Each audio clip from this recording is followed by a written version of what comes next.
Hello, and welcome to And the Runner-Up Is. This week on the show, we'll travel back in time to the 39th Academy Awards, which awarded the films of 1966.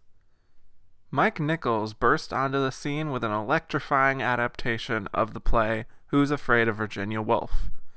The film cast real-life couple Elizabeth Taylor and Richard Burton as a sparring duo who terrorize a young couple and each other, and became a must-see film of the year. The film scored an impressive 13 Oscar nominations and took home 5 trophies, but it was the more traditional A Man for All Seasons that took home Best Picture in the end. So why did Who's Afraid of Virginia Woolf come up short?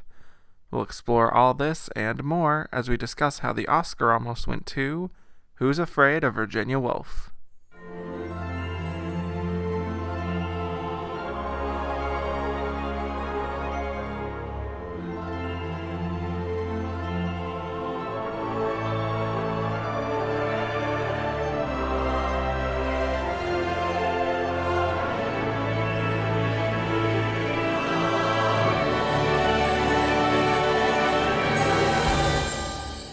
Welcome back to And the Runner-Up Is. I am your host, Kevin Jacobson, and today I am very excited because I have a great film to talk about and a great guest to talk about it with. He is from a great podcast that I love called This Had Oscar Buzz. He is one of the hosts. He is a writer for The Film Experience and plenty more. Please welcome to the show, Chris Feil. Hi, guys. Hello. I'm Hello. very excited to talk about this film with you. I am too. I feel like maybe we should have been talking about it at 2 a.m. after a whole bottle of bourbon and gin. You mean you're not totally plastered right now? I'm not totally plastered, but I am in Sandy Dennis's giant fur coat. Excellent. Wow. I'm sure there's plenty of room. Yeah. I noticed on this rewatch, honestly, sorry, because that just came to me, that fur coat that she wears, not only does every character fully go through it in this film, but that fur coat has seen some better days. It just she won't take it off, and of course she's wasted out of her mind, and it gets fully mussed and destroyed by the end of the movie. And just one of like those all things of you us. always, just exactly like the rest of us in the audience, George It's a and metaphor, Martha. really. Yeah. The code is the metaphor. Yes. So, in case you didn't guess, today we are indeed talking about Who's Afraid of Virginia Woolf, one of the clearest runners-up that I've ever covered on the show, pretty much by nature of the fact that none of the other films outside of A Man for All Seasons even won an Oscar that night. And this film was nominated for 13 nominations and received nominations in all 4 acting categories. So pretty clear. Plus 5 wins. So very excited.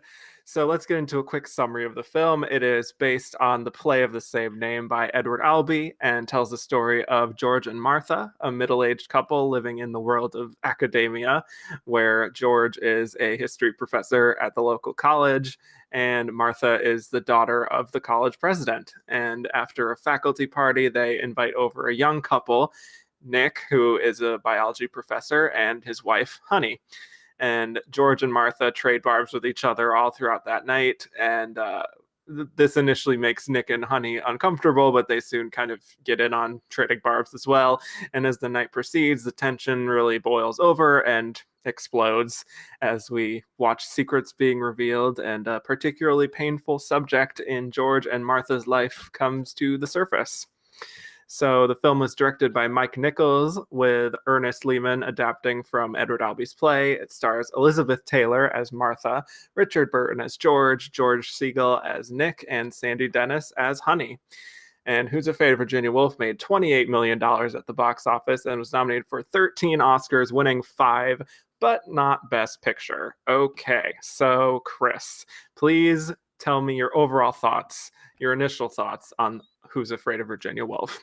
Okay, well, let me just unfurl this scroll. Okay. I mean, it's one of the greatest movies ever made. It would be in my top 10. I mean, it's certainly probably one of the best, if not the best American debut film of all time.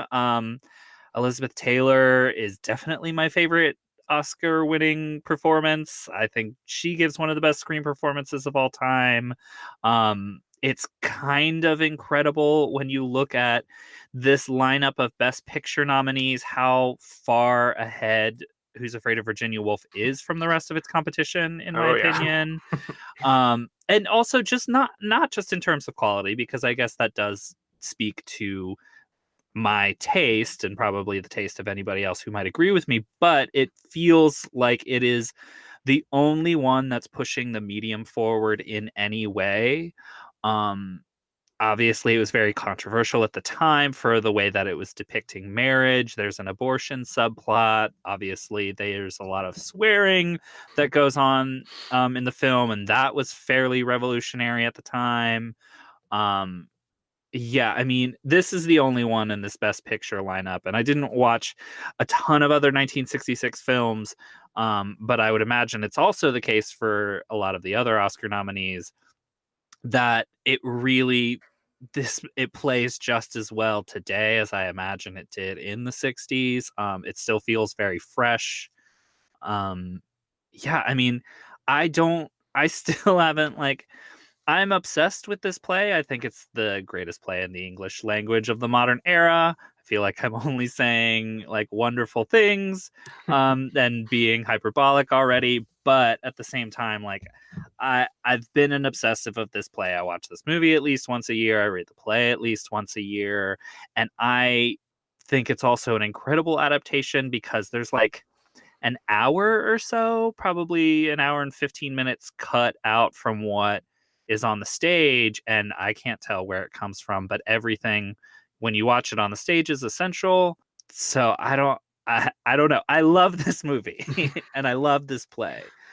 Yeah, like I guess I wasn't expecting to be so struck by how much more comparatively bland the other movies are. Even Alfie, which at the time also has an abortion Yeah, subplot, dealing with sex and adult mhm, themes. Yeah. and still it hasn't aged well.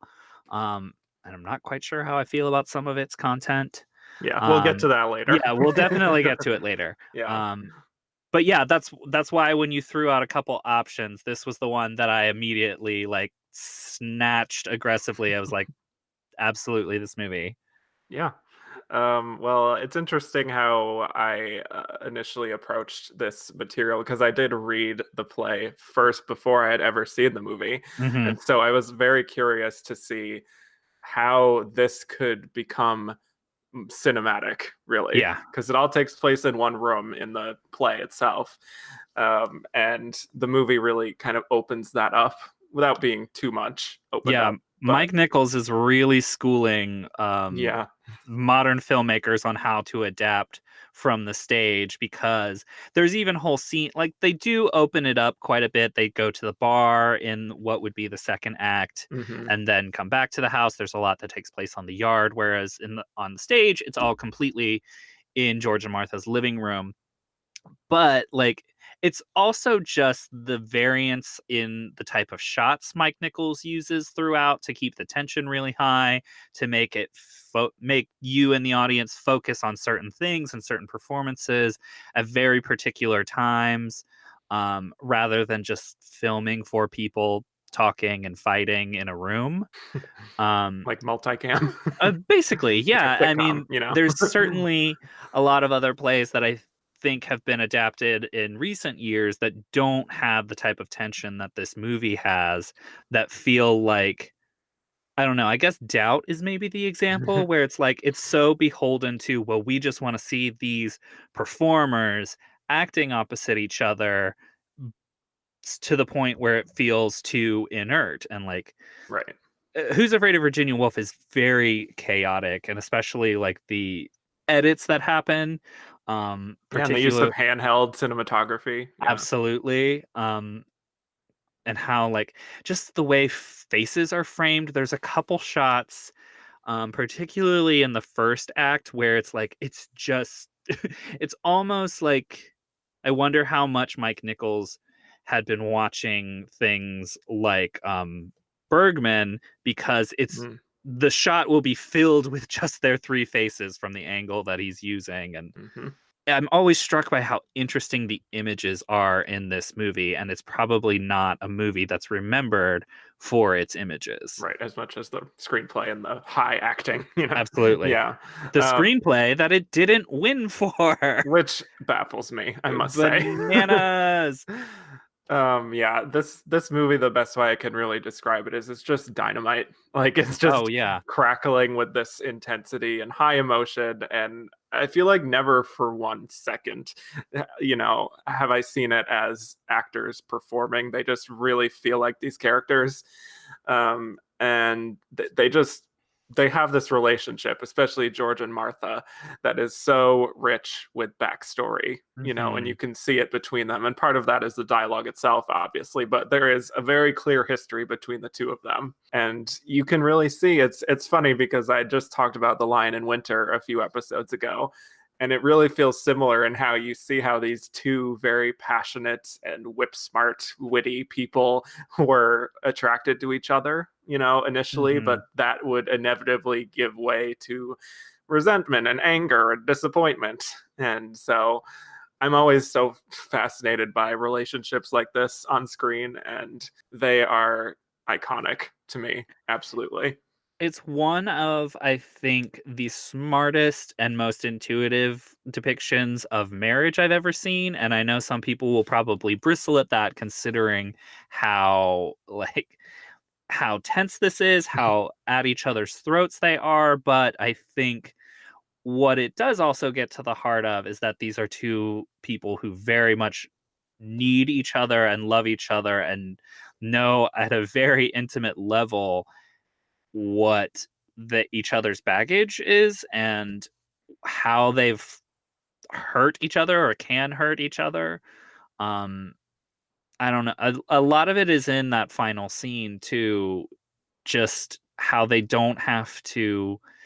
It's not this scene of forgiveness really, but it's a scene of comfort Mm, together, um, and shared pain and acknowledging each other's pain without having to say it. That feels very authentic to, I think, what marriage actually is and why I think at the time this it's controversial for the language that's used for like some of the themes like abortion that were not discussed, but also it's really upending the picture perfect idea of marriage on screen in ways that had seldom been done, or at least not to the like emotional violence of this movie in a major studio picture.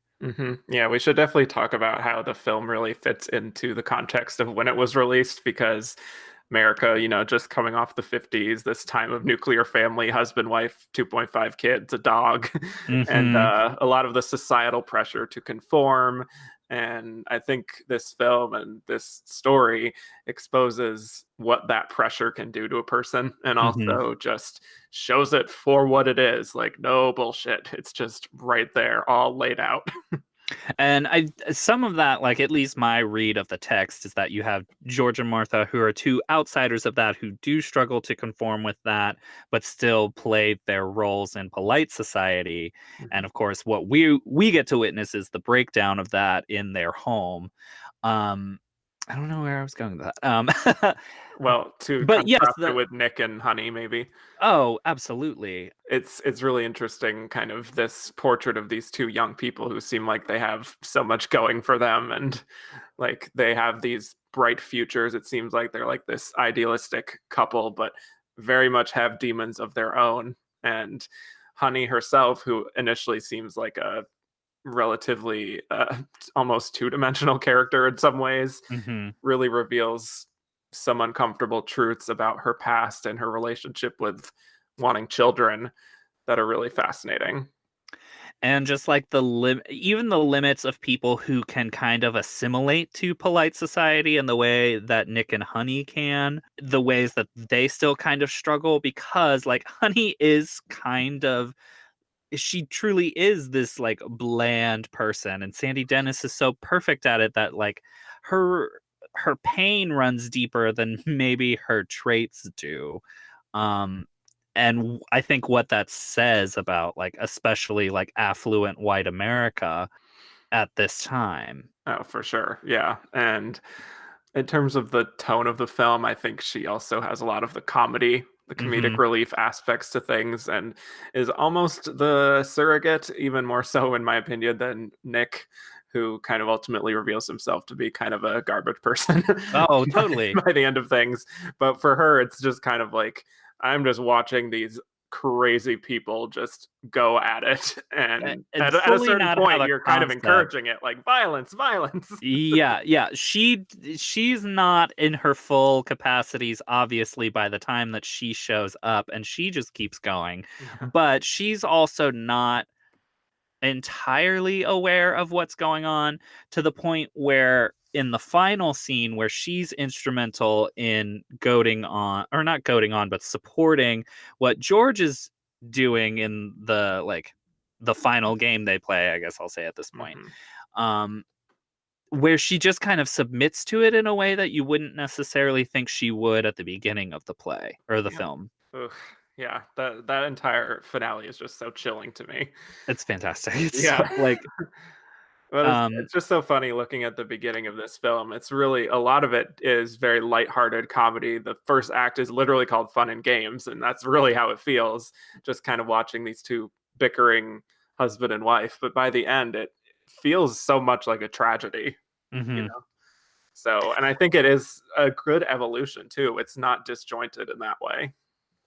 Yeah, what's almost shocking, I think it's less shocking to us now than it might have been at the time, is seeing how the fact that they are just joking and then half serious, and we're not sure how serious they are in the first act, but that they can be so cutting with their humor, and so vicious in the first act, but it's fully casual, and I think that might have been the shocking, exciting part about that portions of the film of the time. Like now, it seems like we've seen that type of joshing. Hmm. Certainly, that type of language we've seen worse now. Oh yeah. Yeah, and it's also an interesting for me, it's an interesting gender dynamic as well because I feel like Martha is clearly much more direct and brutal and aggressive. And George really kind of takes his time to sort of wind up to that. He's very reactive, he can be passive aggressive and kind of thinking about the right worst thing to say, you know? I wrestle with this every time that I watch the movie, because Albie, who is like really not a great person, Edward Albie, like he is like a textbook like jerk and creep, but like rest in peace, Edward Albie. You made some like you changed the art form. But like he was fairly on the record of saying that Richard Burton is miscast. Um, Mm, and I agree, because George is kind of supposed to be this slight person. He's the textbook cuck. He is literally cucked in this. And, Richard Burton has a certain stature, and he has a certain type of delivery that isn't a complete fit to what this role is on the page, and what like type of the message we're supposed to get when we just even look at this person. However, he is brilliant in this movie. yeah, I agree with that. It's interesting the casting of this film because Elizabeth Taylor certainly had people being like, well, she's clearly too young for this. She's too beautiful for this, Hmm. like all these things. And she really transforms, of course, and gains weight and is really delivering the best performance of her career. But yes, Richard Burton, interesting casting. I think clearly the two of them as a pair was kind of what sealed the deal as far as casting the both of them Yeah, because absolutely. they were just so like the tabloid fodder of the day and And would just make like the biggest stars in the world too. yeah, Like you have to imagine that the fact that they were signed on to this movie is part of what helped it get made in the way that it was made, and that there weren't as many compromises with the content of the play in translating to the screen. absolutely, no question. Um the Elizabeth Taylor part of it is fascinating to me, because I mean, I don't know as much about um Richard Burton and Elizabeth Taylor, particularly as a unit, other than like things I would have watched on the E True Hollywood Story as a kid. Um, Yeah. and like they made a million movies together. I haven't seen them all. But it's interesting that he is miscast and she was the one that was a little bit more like shocking for the casting of it because she's like 20 years too young. It makes you think a little bit of like the type of criticisms that Jennifer Lawrence has gotten in her career. Yeah, with American Hustle, yeah. Right. Even though, I mean, like, I love Jennifer Lawrence and she has yet to touch what Elizabeth Taylor does in this movie. Well, yes. Right. But who among us has, yeah. I don't know if you'll have a dissenter on that. Oh, But maybe. who knows? That's There's a lot fine. of Rabbit fans, so Yeah. maybe not. Come for me. We'll have a delightful conversation about this. Jennifer Lawrence versus Elizabeth Taylor. Love it. Yeah, Yeah. I don't know. Like, I've seen it. I mean, there's been a million productions on Broadway in the past like 2 decades.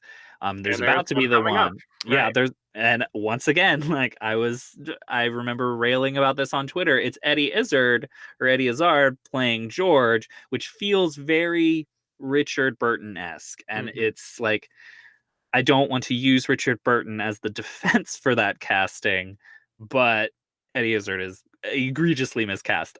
But hey, we're getting Laurie Metcalf, so Yeah. I'll take it.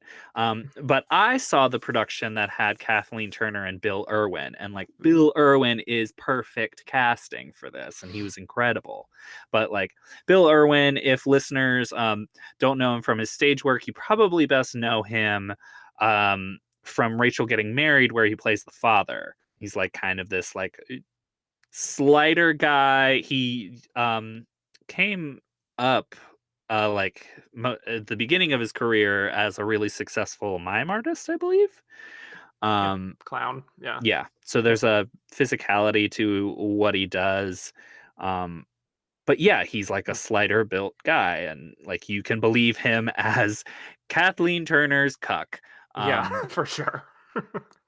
I would have loved to have seen that. Oh, oh, it was yeah. incredible, Yeah. incredible. Well, this is a movie that unfolds with a lot of theatricality, but I do think it does feel so natural, and I think that's a Mhm. credit to Edward Albee's initial writing.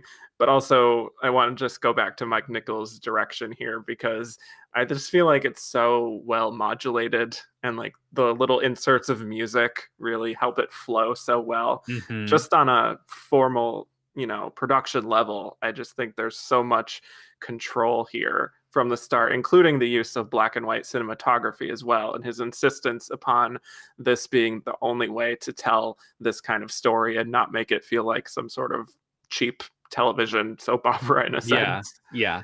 There's a Yeah. certain like, especially if compared to these other Best Picture nominees, the Technicolor quality of what color cinematography looked like at the time, like I can't imagine this movie looking at it like that, and it kind of hurts my brain to think about it. So the I black and know. white, yeah.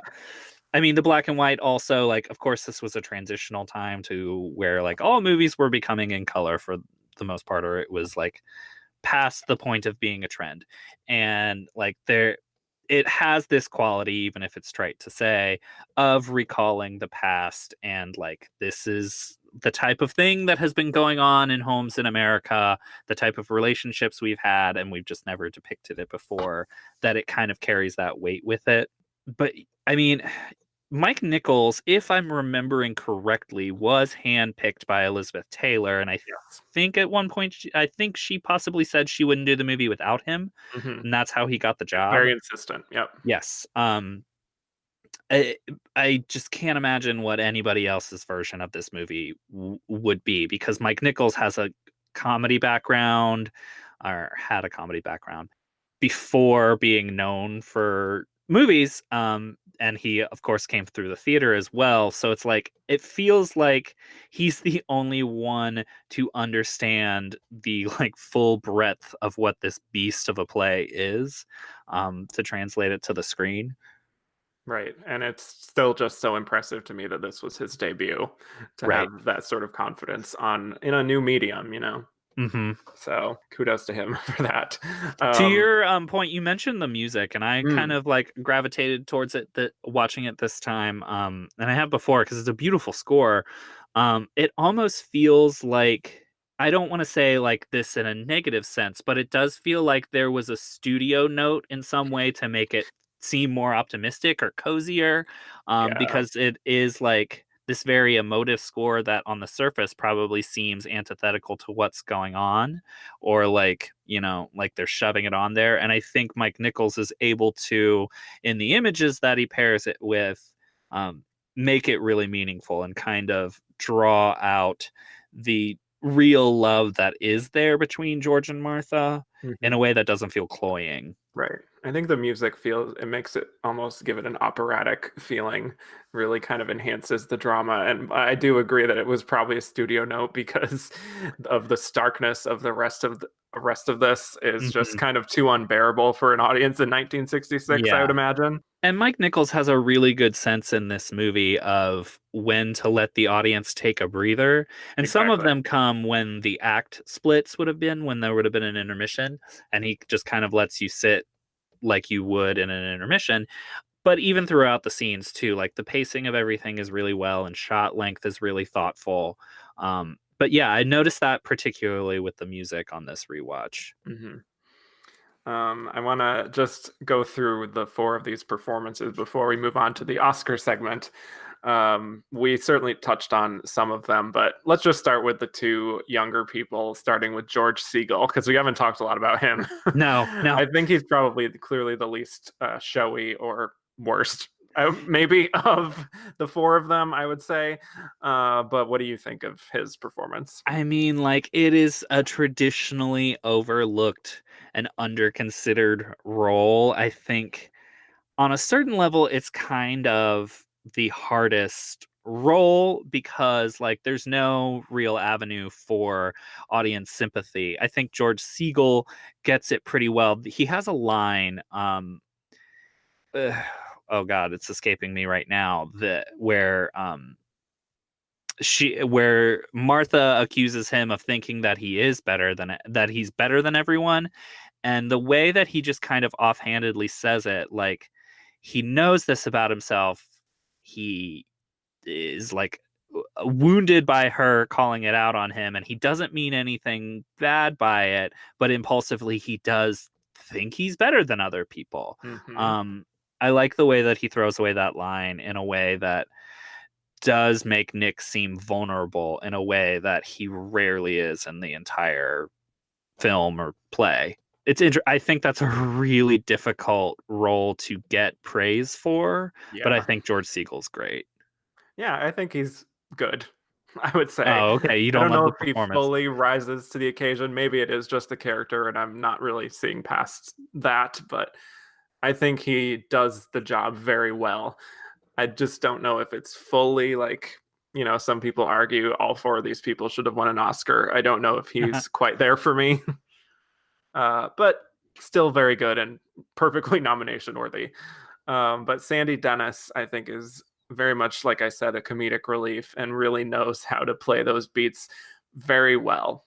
And she has a really fascinating energy in this that is, always grabs me. Oh yeah, like she's always the note of chaos at any given moment when she is needed.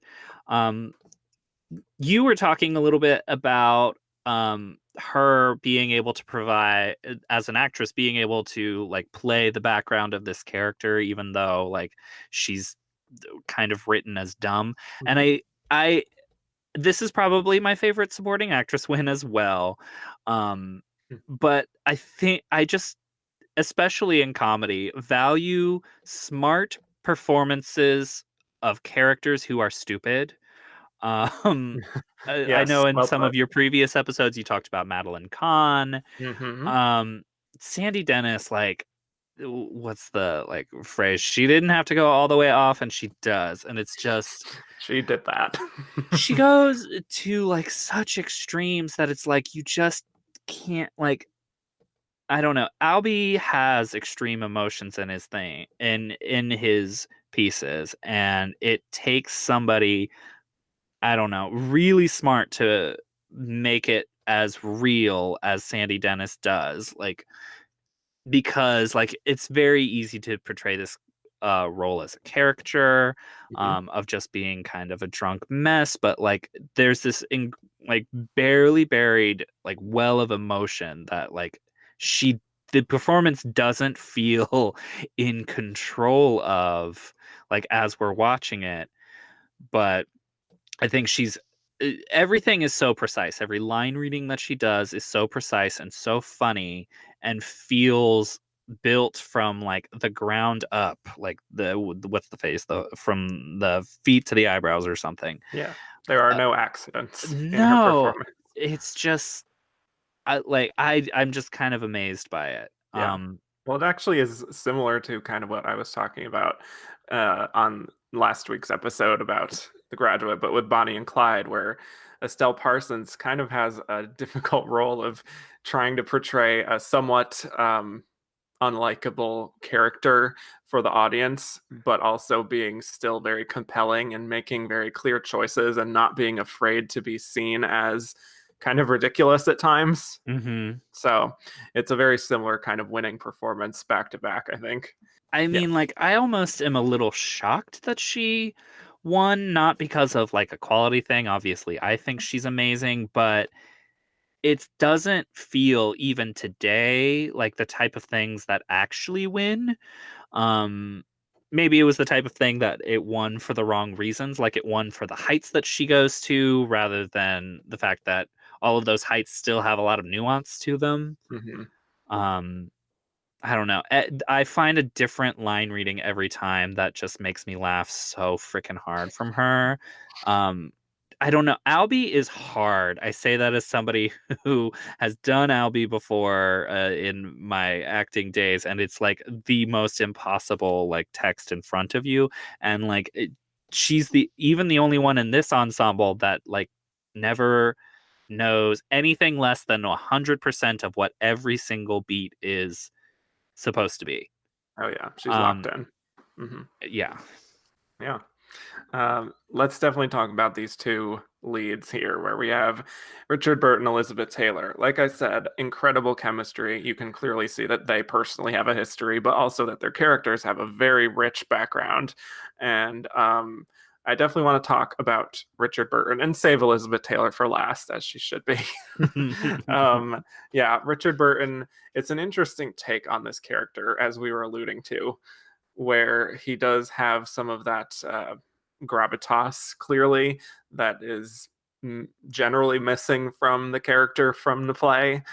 But it's almost because of that that I find this performance so interesting, because it seems like it's a character that feels like a departure for him, Hmm. but he is still able to know exactly who he is as a character.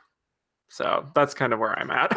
I get where you're coming from with that. There's a sense to George that he is constantly navigating every personal interaction that he has, every like situation he's in. There's this whole background of George in like the bureaucracy of the university that he is a faculty member of, that's run by Martha's father.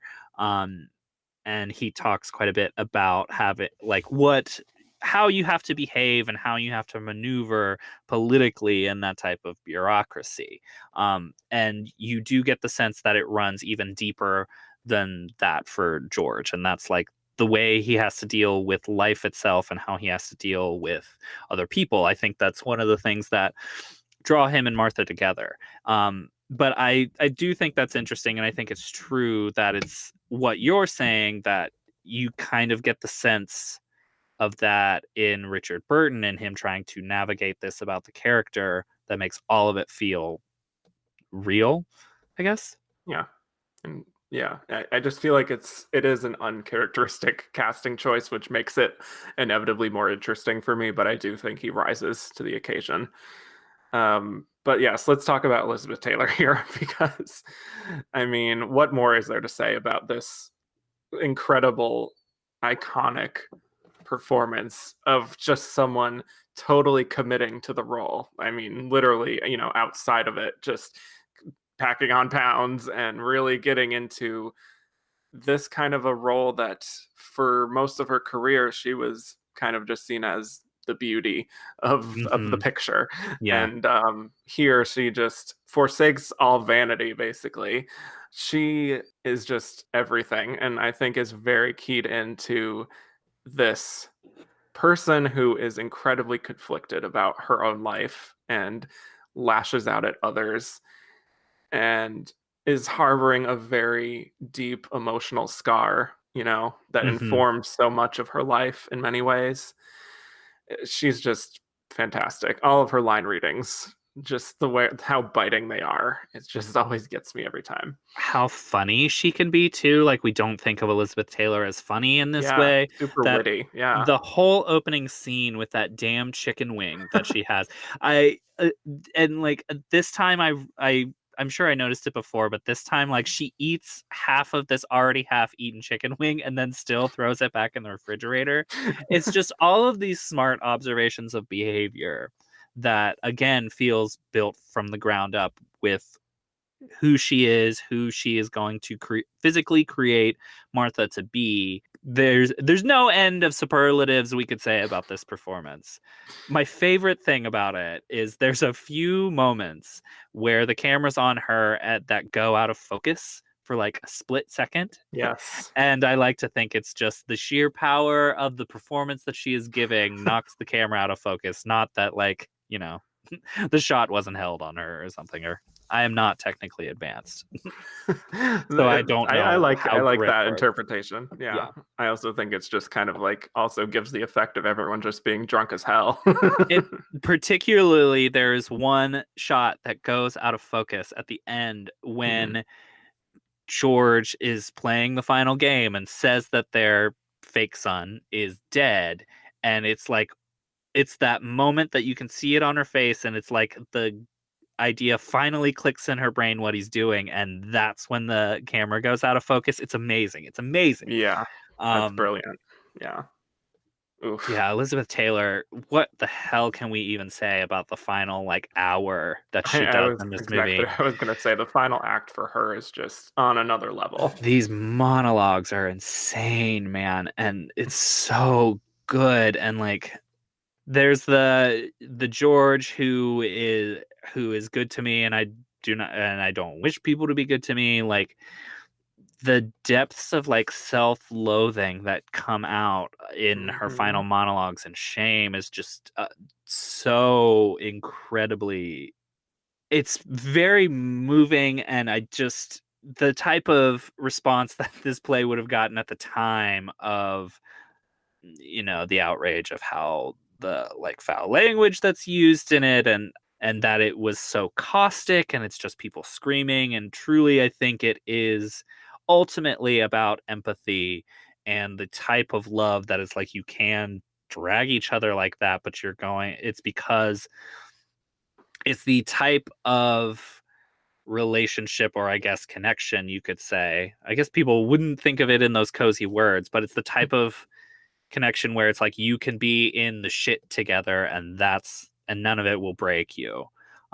It's very moving to me, and particularly the way that Elizabeth Taylor draws out those themes. Yeah, it is a shattering ending for me. It is honestly like on the level for me of something like Ordinary People, where it's Yeah. just like you're at this point where these people have this past and they feel like they can never really get past it. Uh-huh. And it's just you have to rely on each other and be there for each other, even if you feel like you can't fill that hole. It's, you have each other. It's why I think George and Martha are going to be totally fine. They will have more nights like this, but they Yeah, will be able to stick it out together. Nick and Honey, on the other hand, they are screwed. they're screwed. They're screwed. Which is part of the foul language that would have offended many in the Exactly. 1966. Yes. Uh, do you think I talked about this with Mark Harris in the 1967 episode about The Graduate? Sorry to name drop, but this Well, man. But you can totally see how everything that Mike Nichols was achieving in this movie, and I mean, like he won against an established director, or the director that beat him this year is Fred Zinnemann, who's an established director. Like, would they have been willing to give a first-time director, particularly in studio Hollywood at this time, an Oscar? There's probably examples for it, but like the way this Oscar year shook out, I don't buy it, but it does add up to a built narrative that Mike Nichols would have won the next year. Yeah, absolutely. And my question actually for you was, do you think that Benjamin and Elaine in The Graduate will ultimately grow up to essentially be a version of George and Martha? No, they won't last that long. Ooh, fair enough. Yeah, they won't even get married. Okay, that's fair. Yeah, I just think it's convenient narratively because of the Mike Nichols of yeah. it all, but like Mike that's fine Nichols, too. really, The Graduate's a prequel. Yeah, Set at the same time period. it's all but, a shared universe. Mm-hmm. Well, anyway, Who's Afraid of Virginia Woolf is indeed a classic. It is on Netflix, so young people, please get educated.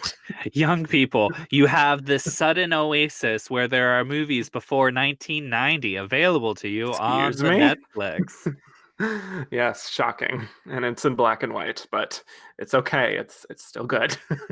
I'm Okay. one of those psychotic people that, like, I own a Blu-ray of this movie, but I still watched it on Netflix because I was like, maybe if they have the data of people watching this, like my one piece of data for their however many millions of subscribers is going to convince them to get more classic movies. Wow. I'm You are such a good person. I'm bananas in that way. You are devoted to the cause, and I'm I here am. for it. Yes. All right. So when we come back, we will be discussing why Who's Afraid of Virginia Woolf lost Best Picture to A Man for All Seasons. Who's afraid of Virginia Woolf? Virginia Woolf, Virginia Woolf. Who's afraid of Virginia?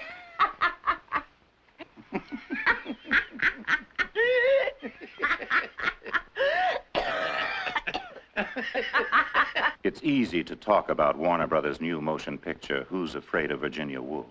It's hard to tell about it. Easy to talk about. All you have to say is Elizabeth Taylor, Richard Burton.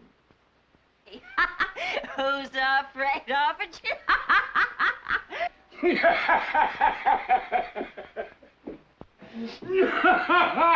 He's the associate professor of history.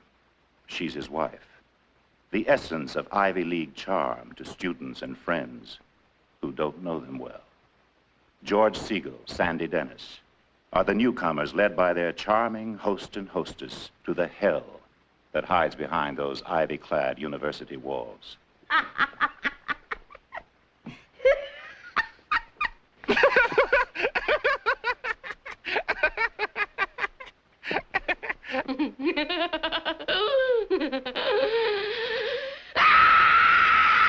Who's afraid of Virginia Woolf? Early in the morning. Who's afraid of Virginia Woolf? Virginia Woolf, Virginia Woolf. Who's afraid of Virginia Woolf?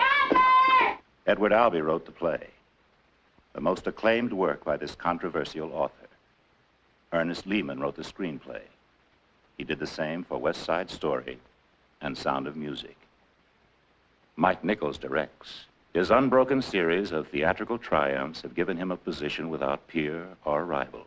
All you have to say is Elizabeth Taylor, Richard Burton, George Siegel, Sandy Dennis, Edward Albee's Who's Afraid of Virginia Woolf. After that, all you can say is incredible. And we're back. So now we'll be discussing why Who's Afraid of Virginia Woolf lost Best Picture to A Man for All Seasons. Who's Afraid of Virginia Woolf was nominated for 13 Oscars. It maxed out, including Best Picture, Best Director for Mike Nichols, Best Actor for Richard Burton, Best Actress for Elizabeth Taylor, Best Supporting Actor for George Siegel, Best Supporting Actress for Sandy Dennis, Best Adapted Screenplay, Best Art Direction, Black and White, Best Cinematography, Black and White, Best Costume Design, Black and White, Best Film Editing, Best Original Score, and Best Sound. And it won 5 of them, including all of those Black and White awards you just heard, and Elizabeth Taylor and Sandy Dennis. So before the Oscars, Virginia Woolf won the WGA. I don't know when BAFTA was, but whenever that was, it also won BAFTA. Man for All Seasons won most of the major prizes that year, including the Golden Globe, the DGA, the New York Film Critics, and the National Society of Film Critics. So really not a lot of suspense about what would win Best Picture. But the fact that Who's Afraid of Virginia Woolf had 13 nominations is certainly noteworthy here. So why do we think A Man for All Seasons ultimately is the victor? I mean, I'll say it, like, of this Best Picture lineup, Virginia Woolf excluded, it's the best one. Yeah, fair. In my opinion, like, of those other 4 movies that are not Who's Afraid of Virginia Woolf, it was the clear best of those movies. It's kind of a weirdly scattered year, in terms of Oscar. There were only 2 Best Director matchups with Best Picture, that being A Man for All Season and Who's Afraid of Virginia Woolf. So it's like, it feels like there's some weird like type of spread or indecisiveness going on. I don't know. It's also just not a very exciting movie year, I gotta say it. Yeah. Which is, I mean, like, partly it makes it kind of clear to me why Virginia Woolf was able to get like 13 nominations, aside from the black and white color split on all of the craft categories. Just because like it feels like nothing is really pushing the envelope all that much, except for a few foreign films or foreign language films. But like, as far as American filmmaking, studio filmmaking that Oscar is going to go for in the larger sense, there's not a whole lot. Right. Yeah. And even a Best Picture nominee like The Sand Pebbles, it feels very traditional. Comes from a traditional style of directing, and the epic, the old school epic.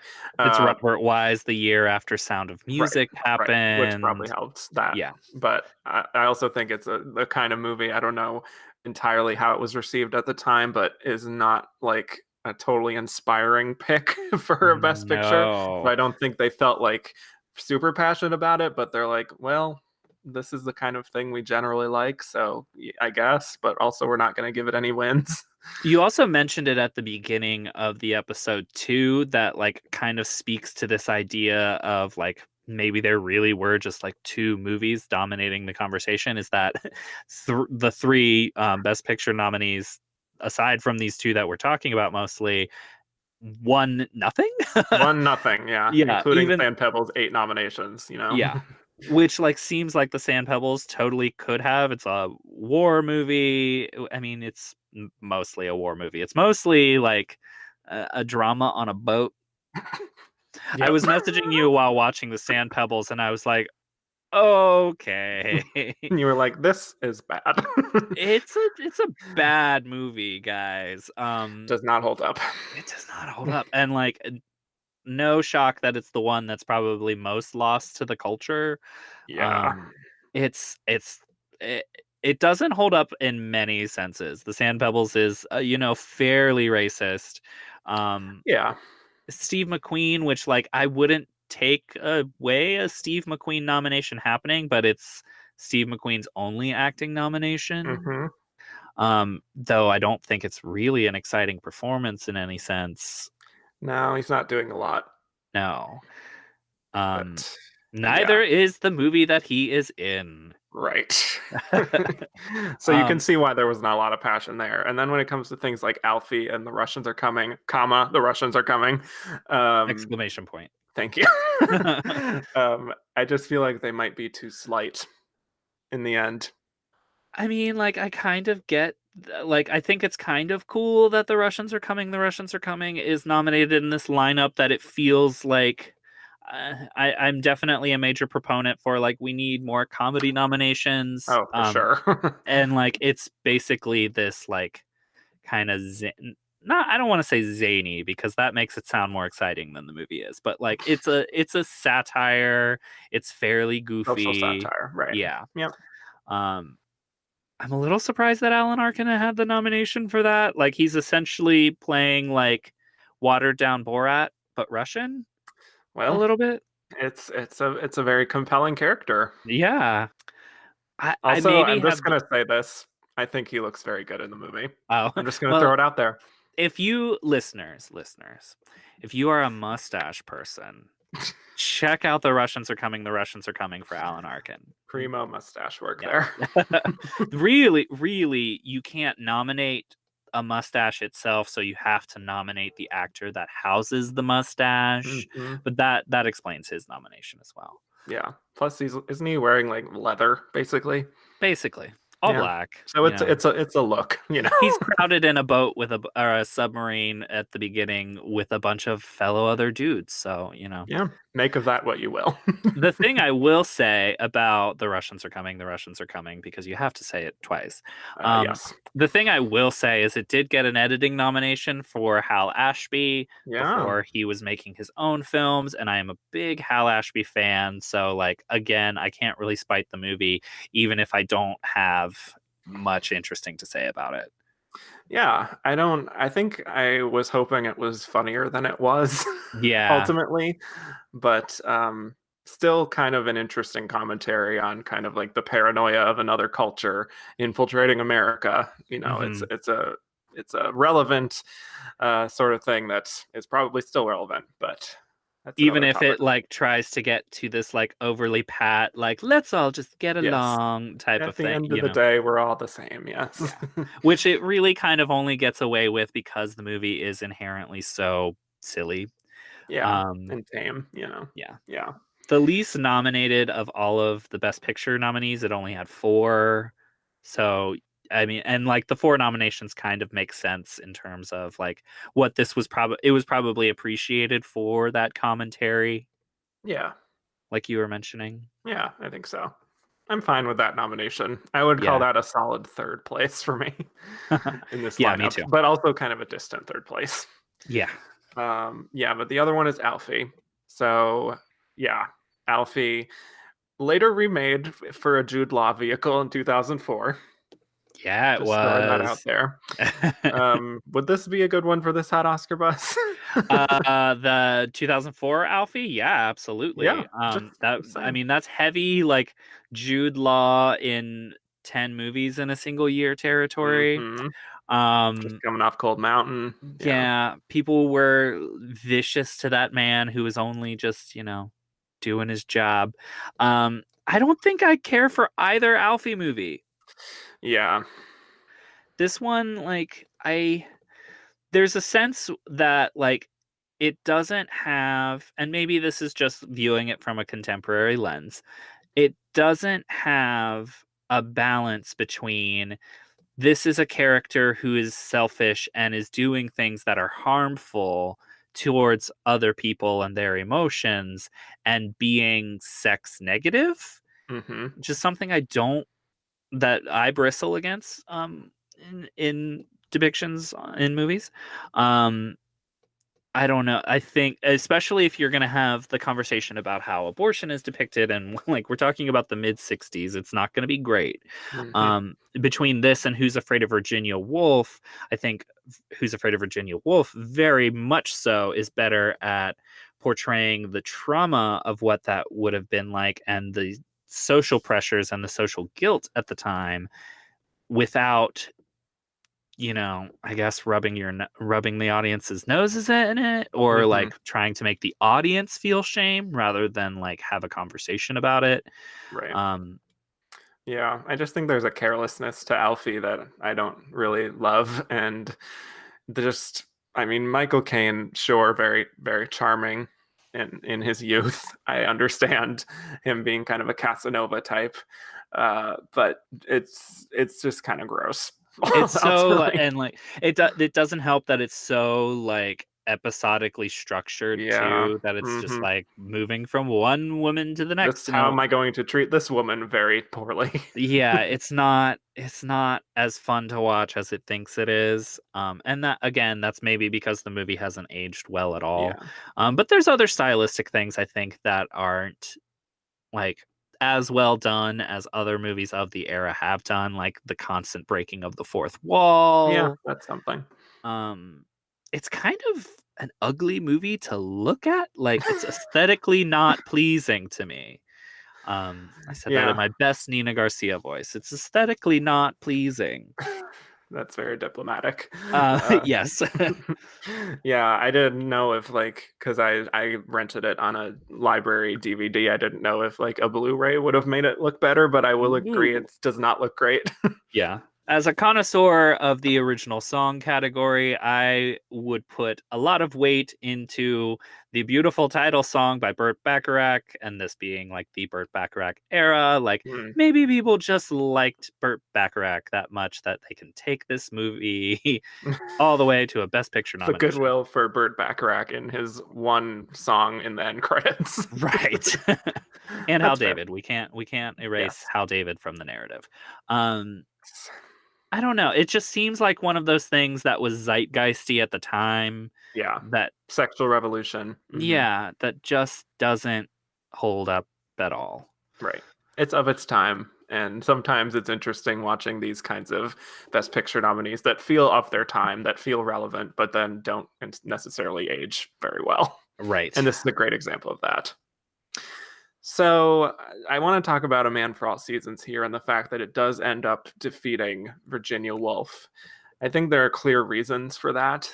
It's kind of frustrating because I do think Who's Afraid of Virginia Woolf is clearly the higher achievement, but I also think it's one of these things where A Man for All Seasons is traditional in many ways. It's about a good person standing up for what's right and that sort of thing. Just dealing with something more respectable than what Who's Afraid of Virginia Woolf is tackling. Certainly, especially, I mean, you could be somewhat up in arms in the way of what Sir Thomas More, played by Paul Scofield, is railing against and what his personal virtues are up against, and that's essentially divorce.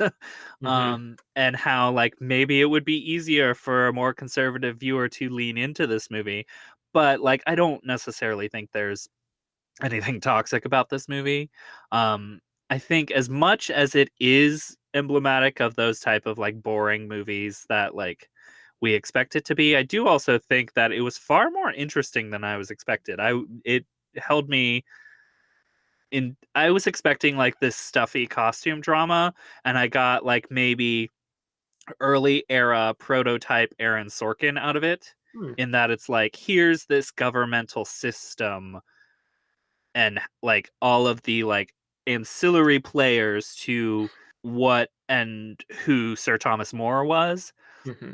Not in the typical Aaron Sorkin rat-a-tat dialogue sense, but walk and talk. Yeah, more the larger sense of these what do you want to call it, chamber politics, I guess. Yeah, and grappling with different ideals. Yeah. That sort of thing. So I do think the Paul Scofield performance is very good. It's something that reminds me of a Mark Rylance kind of thing, where it's not necessarily a super showy performance, especially not like Richard Burton, who he beats here, but he also, I think, clearly understands his character as well, and is just very committed. I was definitely expecting the typical scenery chewing type of performance, and I didn't quite get that. So that I was happily surprised. But yeah, I think maybe in a stronger Best Picture lineup, I couldn't endorse this Best Picture win as much as I can. But I will say that I was expecting to not like this movie, and I enjoyed it. Good. Even if it is leagues behind what Who's Afraid of Virginia Woolf is doing. Right. But do you kind of understand why it ends up winning in the end? Oh, totally. I mean, it would be shocking still today if Who's Afraid of Virginia Woolf won in this era. That is true. It was probably just flat out too shocking. I mean, even if you think of more contemporary times and you look at American Beauty, even though it was fairly controversial in some of its themes, I think the overall messaging of that movie totally makes sense why they could embrace it. And I don't mean that in a good sense. But it's clearly, as we've both kind of illustrated, Who's Afraid of Virginia Woolf was ahead of its time. And there is a certain degree to which films not in the English language were embraced in this Oscar year, but not fully enough to get past like a Best Director nomination, or like more challenging things like Blow Up. Not being able to get that far, but still Antonioni gets the director nomination. Right. You know, there's this sense that like they're only going to approach the thing, but they're not willing to reward it yet. They're not willing to go all in. Yeah. You know? Yeah. And it was interesting reading the chapter on Inside Oscar about this year, where there was a sense kind of among the critical community of kind of recognizing A Man for All Seasons as kind of a savior kind of a thing. Like, oh, this is finally the best film of the year. Like, we finally found it, and here it is. In a sense that they have an easy out to not give it to Who's Afraid of Virginia Woolf, or like this was a bad year for movies and like it was just safely given that title. A little bit of both, and some of that was from kind of more conservative critics for sure, in terms of there is indeed actually a lot of sexual kind of things being explored in a lot of these major films that people are talking about, and A Man for All Seasons is very rooted in something like with more substance, quote unquote. Right. That was the sense kind of the writing at the time. It's not entirely sexless. Look at that look in Vanessa Redgrave's eyes as Anne Boleyn. She's got some stirrings going on. Stirring. Like, yeah. But yes, that does make complete sense to me just from reading the Oscar nominations. Yeah. And I just think looking at the Best Picture lineup, there's nothing really like A Man for All Seasons to split the vote with.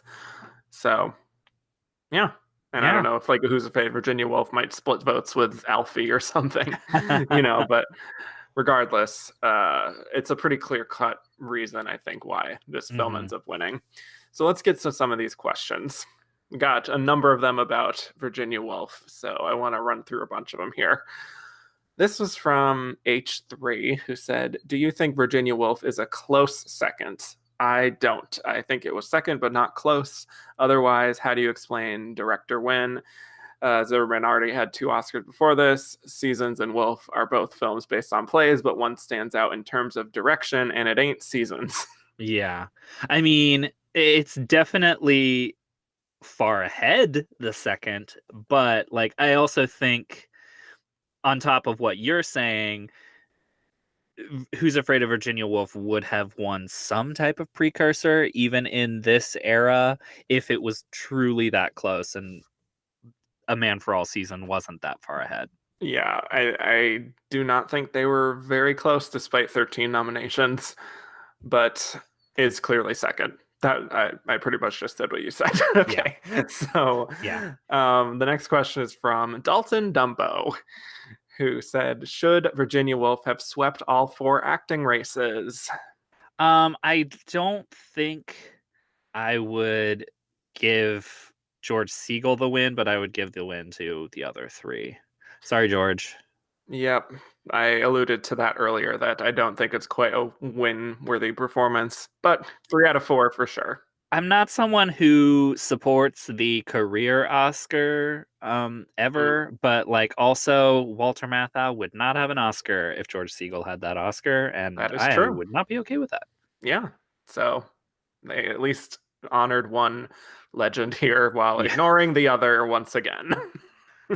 Indeed. Isn't it just the Oscars to do that? So Ewan Daly said, of the nominees you've seen, would you have voted for Virginia Woolf to win all acting awards in 66? And is there any 4 category nominees you would vote to win every category in a given year? So we kind of tackled the first one already, but opening it up to all of the other films that have gotten nominations in all the 4 acting categories, question mark. Do we give any of them total domination? I don't know them off the top of my head, but I know there's not a ton of them. I mean, I don't think there would ever be because, obviously the 2 David O. Russells, I certainly wouldn't in those cases. I would give an award to Jackie Weaver in Silver Linings Playbook. Oh, okay. Thank you. It was the Krabby Patties that did it. It was. She sold it. But would you give it to all three of those other nominated performers is the thing. I don't think I would give it to Jennifer Lawrence. Well, there you go. Maybe Bradley Cooper, although there's Daniel Day-Lewis. Never mind. This fell apart. Oh, God. Well, I pulled up the list of all of them. Starting, we'll go from most recent to backwards. We did have American Hustle. Probably not. What do you say? No, absolutely not. I would not be angry at Amy Adams having her Oscar for that movie. I am a noted defender of that movie, and a lot of it comes from her performance and how it draws out the themes of that movie. But yeah, I wouldn't give an Oscar to those other three. I don't know if I would nominate those other three. I agree. Silver Linings Playbook, we covered it. And then the first one before that was Reds, 1981. Shame on me. I have not seen Reds yet, actually. Well, it is very long, and there we cover it on a episode. It can't be as emotionally long as the Sand Pebbles was. Which feels like 6 hours. Yes. Oh, God, 6 weeks. Yes. I'm very sorry that I had to have you waste 3 hours of your life on that. Hey, it was fine. But at least now you have a take. Yes. Coming Home. Oof, Coming Home is so good. I mean, probably not. Like, I can't. I'm also like a major proponent of spreading the wealth, so it's like I'm also my brain just works in a way that I will back myself out of that corner in any way that I can, just to share the love. I like all of those performances that are nominated. Maybe not Bruce Dern as much, but they're all very good. Yeah. Then we've got Network. Oh shit! I mean, I might do it for Network. Yeah. No, I wouldn't. Yeah. Again, I'm backing myself out of it because I'm like, do you really have to give supporting actor to it? I love Ned Beatty. Yeah, but that's like the easiest way for me to back out of giving all 4 to that movie. Well, also, I'm gonna pull up that year. Who won? That was Jason Robards. Oh yeah, for All the President's Men. Yep. Well, that was one that I'm thinking about possibly all 4, but I don't know. Yeah. There's also like Piper Laurie and Carrie that I think maybe should have won. Then we've got Guess Who's Coming to Dinner. I would say definitely not. Yeah, absolutely not. No. Bonnie and Clyde. No, I mean Bonnie and Clyde is great. I don't think about the acting like first when I think of Bonnie and Clyde. Right. Also, if I'm in this situation, like if I'm going to give 2 movies, I guess you're doing it for Bradley Cooper and Jennifer Lawrence too, of like, am I doing 2 full casts giving Oscars for the same people? I don't know. No. Well, Who's Afraid of Virginia Woolf? Here we are. And the answer is 3 still out of 4. no. 3 out of 4. Yeah. And then we've got a bunch that we haven't covered on the show yet, but I'll just go through, I'll just name all of them and you can say whether anything sticks out. From Here to Eternity. No. Streetcar Named Desire. Ooh. Maybe, right? Okay, I think you found it. Ooh. Hold on, I have to pull up that year again. I got to back myself out of this corner, but I've totally blanked on that one. Yep. But that might be because if it's Vivian Leigh, Carl Malden, and Kim Hunter all won, and Marlon Brando did not. One for On the Waterfront. It's Humphrey Bogart for The African Queen. Yes. Yeah, give it to Brando. Sorry. Boom. We found it. We found it. Next question.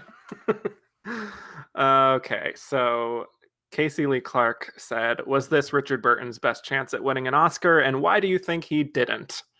I do not think that it was, because Paul Scofield just completely dominated. Well, yes, I will agree, but I would say... I mean, closest? Of the times he's been nominated, did he get the most, the second most votes, I guess. I mean, yeah, maybe. Probably. Yeah. It's a great performance. in I a can very imagine beloved him movie. being close for Equus, maybe, Oh, right. because There's that after too. like that was his final nomination, and like just the momentum from that. Richard Dreyfuss was a young actor. Like Mhm. Oscar's not liking young actors for leading actor is not a new concept. It has always been that way, at least since like the era we're talking about. What I believe Richard Dreyfuss was actually the record holder for the youngest until Adrian Brody. Yep. Yeah, that's a good one. Yeah, I forgot about that. I remember there was actually a narrative for him building that year, and then it still didn't happen. Yeah. Sounds familiar. Anyway, moving on. This was from Kevin Clowder, who also has a question about Richard Burton, saying he famously turned down the role of Sir Thomas More. Had he taken the part, A, would he have won? And B, who would have played his role in Who's Afraid of Virginia Woolf? Ooh, I mean, it's hard to imagine the movie without him because you can't. It's all of these moving pieces that I think start with Elizabeth Taylor, who I don't even think Albie wanted touching his text. But Elizabeth Taylor, of course, brings Richard Burton along and Mike Nichols. So, like, that's a tough question to ask or to answer, honestly. I think, all of those moving pieces, I think it's whoever is playing Sir Thomas More probably wins. Yeah. In the way that A Man for All Seasons played out in this particular season. I think you could interchange that role probably with any actor and get them an Oscar. However, so it's like, yes, and I don't know because I can't imagine who it would be. I mean, wasn't it Peter Fonda that Albie wanted? I think it was Henry Fonda. Henry Fonda. Either. Yeah, Henry, because Peter's Any of the younger. Fondas. Obviously. He wanted a teenage George. Why not? That's what he wanted. Yeah, he wanted Henry Fonda, so you know what? Maybe Henry Fonda, and then they can duke it out. I think there was like a James Mason was a possibility at one point. Yeah. So I would just that default doesn't make to, sense to me either. Yeah, I would just default to who else was being considered alternates. Yes. Yeah, that kind of is an easy out there. It's just hard to imagine because, like, without Richard Burton, do like all of the pieces fall apart and like a studio doesn't make this movie? I don't know. Yeah, good point. Yeah, I'm glad we have this timeline. Yeah. Let's just say that. This is from Daniel B. Where would you rank Elizabeth Taylor among all the Best Actress winners you've ever seen? Best one. Number 1, baby. Yep.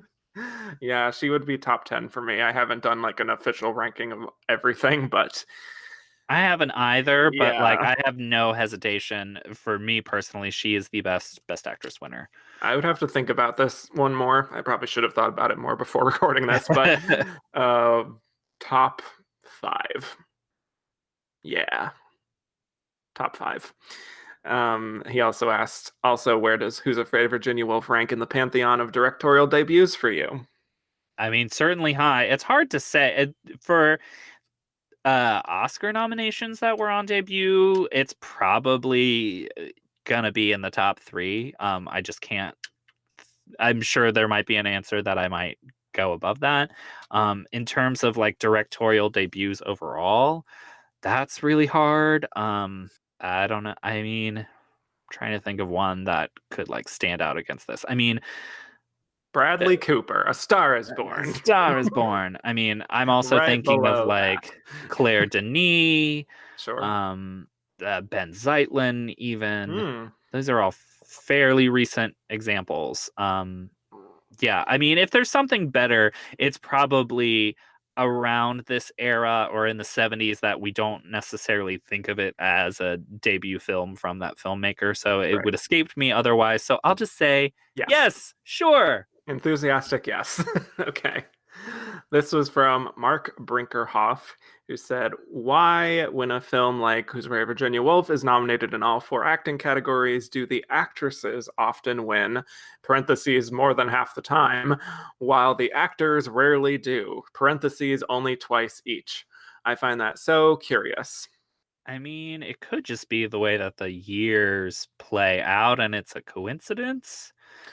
If I was to like galaxy brain this, I would say the Academy has trouble sometimes filling out the actress categories because they are predominantly older men who don't value films starring women very much. And so when we get a film like this that gets 13 nominations, is universally beloved by the Academy in every single branch, I think sometimes those performances in the actress categories rise above the competition. Something like that.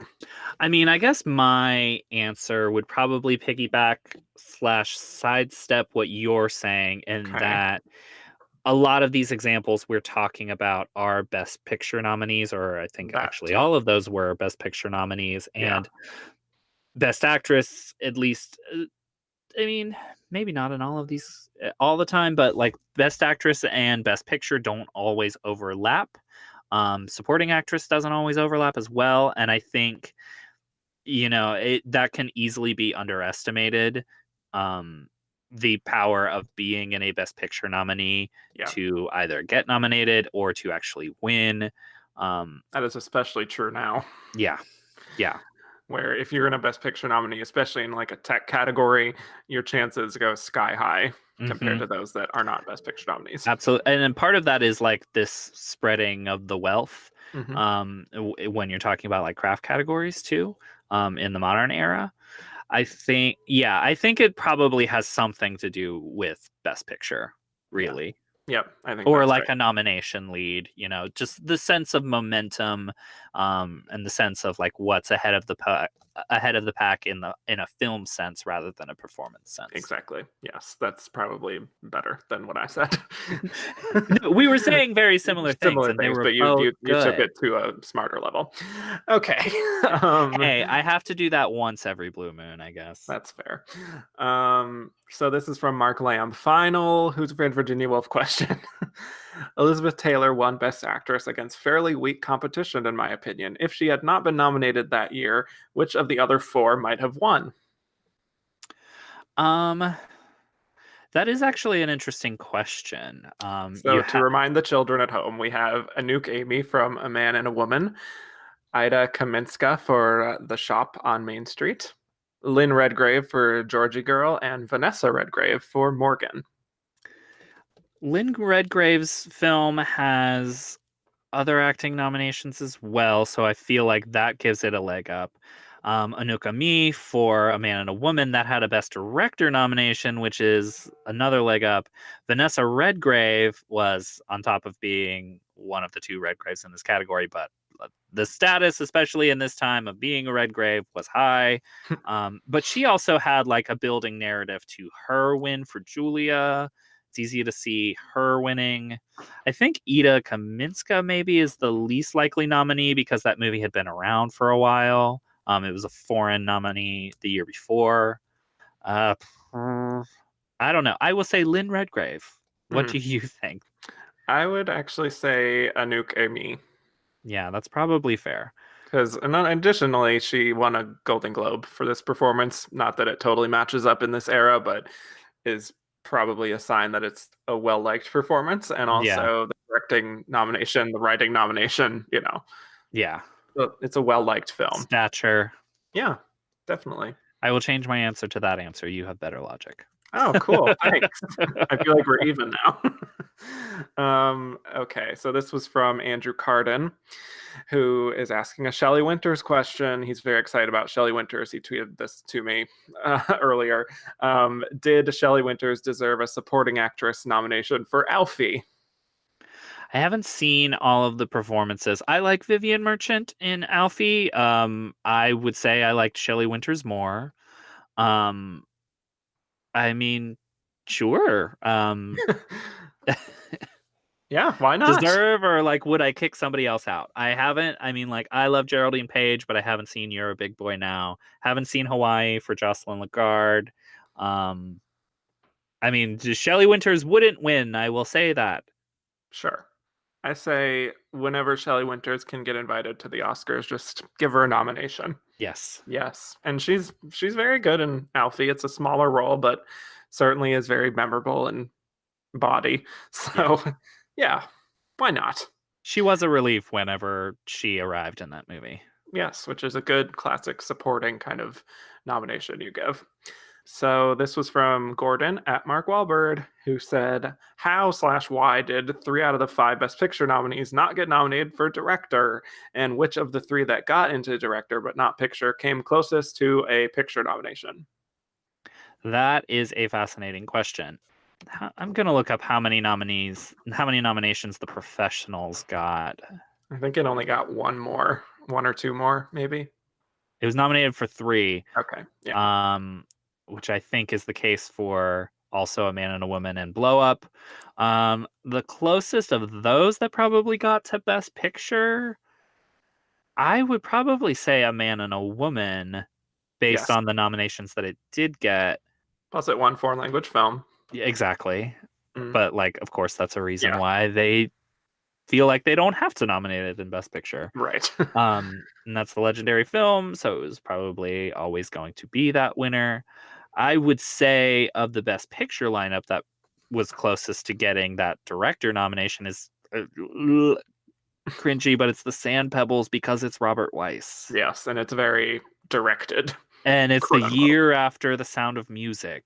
Yep, Afterglow, Yeah. You have to imagine like that was the shock omission that morning, Oscar nomination probably. morning. Yeah, interesting. Well, I think it's time to move on to our Should Have Been a Contender segment, where we talk about any other films that came out in 1966, Oscar nominated or otherwise. So, Chris, did you have any others here you wanted to mention? I tried to do some research, gang. This is not a good movie year, So unfortunately. you agree with the critics? Kind of. I will say I have a bananas call that some of you are going to call me crazy. Some of you are going to be with me on this, but especially because we are in the era of the black and white split with the color split in the craft nominations. Seriously, honestly, throw anything at Batman the movie. Wow. I know.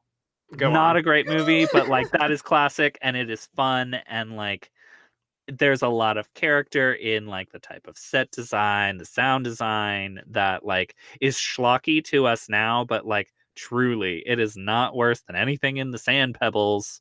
You know what? That's fair. That is fair. I like that. It's an inspired choice. I'm just gonna say Batman the movie. Batman the movie. All categories. Adam Do you West. have anything? Well, I would just add a little bit about Blow Up. Certainly we've talked about it a little bit, but Antonini's first English language film is very enigmatic by the end, where you're not quite sure what it means, but also maybe that's the point. I think that is a very fascinating film for sure, and part of the overall kind of wave of films tackling sex in an interesting way. And just to add on to that, A Man and a Woman, which I hadn't seen actually until this week. Just watched it very recently, and it's a very moody film where there's not a lot that's happening, but it's still very sexy, and it has a great little pop soundtrack to it as well. Very, very good, and one of those classic types of films I love, where it's just like two people who find each other at the right time and kind of experience life for a little while and then depart. That sort of thing is very much my shit. Yeah. Just saying. That is one I still have to catch up to. It has a like sequel or like spiritual sequel at playing out of competition at Cannes this year. Which, as of recording, I don't believe it is played yet, or it might like play later today. Yeah, so relevant. Yes. And I do think that Anouk Amy performance is very, very good. A lot of it is kind of like glances, but it's still, But you know what I mean. meaningful ones. They are very meaningful glances that are very impactful. Anyway, I also kind of enjoy The Fortune Cookie, which is a Billy Wilder film. We're getting into the Billy Wilder era on this show. Fortune Cookie on Amazon Prime, so kids, etc. Yes, Walter Matthau gets his Oscar win for this film as kind of a ambulance chasing attorney type who takes advantage of his brother-in-law's injury and hijinks ensue. And it's very fun. It's a great performance, and Jack Lemmon, great chemistry as always. So those are my top contenders. I will also say The Good, the Bad, and the Ugly comes out this year. It's not a movie I absolutely love, but is certainly worthy for some elements. The sort of dubbing in it is very distracting and something I will never get over. But the ecstasy of gold comes from this film, so there's something to be said for that. The end. So, thank you. Do you have any others from this barren list? I don't, but I can't let us get away from mentioning that this is the year of the self-referential Oscar movie. This is the year of the Oscar, the terrible movie that's literally about someone trying to get an Oscar. Mm-hmm. Yep. That is a thing that is nominated for Oscars this year. Very Megan wants an Emmy. Yes, an Emmy for Megan. Ugh. Yeah, the Oscar. It is schlocky and stupid, but I don't know. I'm fascinated by just like this meta happening in the 60s. Kind of like California Suite, where Maggie Smith is nominated for an Oscar, and then she wins an Oscar for the performance in which she's nominated for an Oscar. But like the most literal version of that. Right. Like literally the Oscar in the title. And like the added schadenfreude of it being terrible. Yeah, like there's so many movies that are in this Oscar lineup that have essentially been lost to time, including Best Picture nominee The Sand Pebbles. But like that one will always stand out to me because I don't know. The layers of, like I said, schadenfreude about that, it is just funny to me. Yeah. Very good. I will also note, for the purposes of this show, as I am going backwards, this is the era where, as I mentioned with the Oscar nominations that Who's Afraid of Virginia Woolf received, we are now segregating the black and white and the color for art direction, cinematography, and costume design. So this was the last year of that happening, but also the first year that I am talking about it. Mm-hmm. So here we are at a wonderful transition point where we're going to get getting into a lot more black and white film. So that will be very fun. Very exciting. Yeah. So any other thoughts on this interesting year before we move on? I mean, not quite, other than to just say I think it's criminal that Who's Afraid of Virginia Woolf didn't get that editing Oscar. I think that's bananas to me, and also the adapted screenplay. Yeah, it should have won 7 Oscars. Actually, it should have won 9 Oscars. I mean, well, yeah. It's... or 10, actually. Yeah, okay, like if there's any question about like how far ahead A Man for All Seasons was, it's that it beat this movie. Right. For adapted screenplay. Which is absurd. Yeah. Yeah. It's crazy. One thing I will just add before we move on is a little quote from Inside Oscar that once again delights me because of how just open people were about like the Oscars as a competition at this particular period in time. This was a quote from Lynn Redgrave after she was nominated for an Oscar and asked about like the Liz Taylor competition. And she said, sure, Liz has something going for her after that marvelous performance, but I wouldn't be surprised if I were given the Academy Award. Liz isn't unbeatable. So I'm just like imagining something this year, something like Olivia Colman is just like, Glenn Close, after that great performance, sure, yes, but I would not be surprised if I won the Academy Award. The frankness of it, because because you ask about other performances and it's all diplomatic or like praise, so yeah. I live for the bluntness, especially with these actresses. So okay, so when we come back, we will be delivering our verdict as to whether we think A Man for All Seasons or Who's Afraid of Virginia Woolf was more deserving. I think we tipped our hand on this, but formality. I have no idea what I'm going to say. I have to think about this. Suspense, yes. We have already seen the excerpts from the 5 nominations for Best Picture. In alphabetical order they are: Alfie, a Sheldrake Films Limited production, Paramount; Louis Gilbert, producer; A Man for All Seasons, a Highland Films Limited production, Columbia; Fred Zinnemann, producer; The Russians Are Coming, The Russians Are Coming, the Mirage Corporation of Delaware production, United Artists; Norman Jewison, producer; The Sand Pebbles, an Argyle Solar production, 20th Century Fox, Robert Wise, producer; Who's Afraid of Virginia Woolf, a Chenault production, Warner Brothers, Ernest Lehman, producer. For Best Picture of the Year, may I have the envelope? Hello, Bill.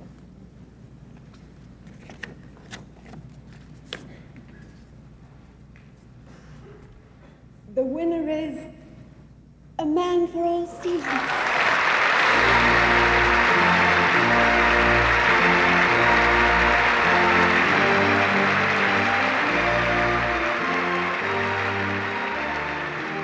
And we're back. So now we will be delivering our verdict as to whether we think A Man for All Seasons deserved Best Picture or if Who's Afraid of Virginia Woolf should have taken it. Chris Feil, what is your verdict? You know, I've thought long and hard about this. Oh no. I've reached into the depths of my soul, and I have decided no. Who's Afraid of Virginia Woolf deserves this by a mile in a way that I don't think we see in many Oscar years, of just there is fully no debate over what has won or what should win, and like what the distance is between like the second most deserving. Like, I do think A Man for All Seasons is good. It is the best alternative, if not Who's Afraid of Virginia Woolf, but Who's Afraid of Virginia Woolf is so revolutionary and incredible that there's no room for debate for me. Yeah, I will co-sign that. I will totally agree. Who's Afraid of Virginia Woolf easily should have taken this.